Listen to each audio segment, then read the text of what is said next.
সবুজ রঙের মানুষ হয় নাকি? এখন পর্যন্ত জানা ইতিহাসে পৃথিবীতে সবুজ রঙের মানুষ ছিল মাত্র দুজন। এই দুজন মানুষকে পাওয়া গিয়েছিল 1200 শতকে ইংল্যান্ডের সাফক শহরের ছোট্ট একটি গ্রাম উলপিটে। তখন ছিল রাজা রিচার্ড ডিকেনের শাসনকাল। আর সেই সময়ে সবুজ শিশুদের পাওয়ার ঘটনা ঘটে, যা আজও ঘুম কাড়ে ইতিহাসপ্রেমী, রহস্যবাদী আর রূপকথায় বিশ্বাস রাখা হাজারো মানুষের।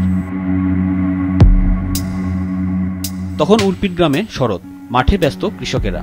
হঠাৎ জঙ্গল থেকে বের হয়ে আসে দুটি শিশু, এক ছেলে আর এক মেয়ে। তাদের গায়ের রং সবুজ, পোশাক অদ্ভুত, আর ভাষা সে একেবারে অজানা এক জগতের। অদ্ভুত সেই শিশু দুটিকে গ্রামের লোকজন মিলে নিয়ে যায় স্থানীয় জমিদার স্যার রিচার্ড ডিকেনের কাছে। সেখানে বাচ্চা দুটির সামনে হরেক রকমের খাবার এনে দিলেও খেতে চায়নি তারা। পরে তাদের কাঁচা মটরশুঁটি আর শিম দিলে সবাইকে অবাক করে দিয়ে তৃপ্তির সাথে খায়। সময়ের সাথে সাথে অবশ্য তারা অন্য খাবার খেতে শিখেছিল।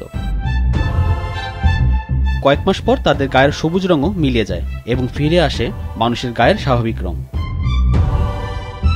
কিন্তু একটা সময় বিষণ্ণতা, অসুস্থতা ও নানাবিধ কারণে ছেলে শিশুটি মারা যায়। মেয়েটি বেঁচে ছিল। স্থানীয় এক পরিবারের আশ্রয়ে নতুন জীবন শুরু করে এবং গ্রহণ করে খ্রিস্টান ধর্ম আর ইংরেজি ভাষাও রপ্ত করে। মেয়েটির নামকরণ হয় আগনেস বারোই। পরবর্তীতে মেয়েটি বড় হয়ে এক যুবককে বিয়ে করেন। মেয়েটি তাদের হঠাৎ আবির্ভাবের কারণ জানায় এই গল্প বলে। তারা এসেছিল সেন্ট মার্টিন নামের এক গ্রাম থেকে, যেখানে কুয়াশা চিরকালীন, সেখানে কখনো সূর্য ওঠে না, আর সেখানে বসবাসকারী সবার গায়ের রঙও সবুজ। একদিন বাবার গরু খুঁজতে গিয়ে তারা গুহায় ঢোকে আর গুহার অন্য পাশে এসে পৌঁছায় এখানে।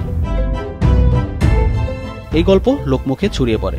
কেউ বলে তারা ছিল বিষক্রিয়ায় সবুজ হওয়া অনাথ শিশু, কেউ বলে তারা ভিন গ্রহ থেকে আসা, আর কেউ বা বলে তারা ছিল এক জমিদারের ষড়যন্ত্রের শিকার। ঐতিহাসিক পল হ্যারিস মনে করেন তারা সম্ভবত ফ্লেমিশ উদ্বাস্তু পরিবারের সন্তান, যুদ্ধের সময় যারা পালিয়ে এসে লুকিয়ে পড়েছিল গুহায়। দীর্ঘদিন খাদ্যহীনতায় ক্লোরোসিস রোগে ভুগে গায়ের রং সবুজ হয়ে গিয়েছিল। এছাড়া এই মানব শিশু দুটিকে নিয়ে অনেকে ভিন্ন মতামত দিয়েছেন। অনেকের ধারণা শিশু দুটি অ্যামিনিয়া বা রক্ত স্বল্পতায় ভুগছিল। সেই সময়টাতে এই অসুখটিকে বলা হতো গ্রিন সিকনেস। তবু রহস্য থেকেই যায়। আজও উলপিট গেলে দেখা মেলে সবুজ শিশুর ভাস্কর্যের। মিথ হোক বা সত্যি হোক, এই গল্প এখনো সবাইকে আন্দোলিত করে।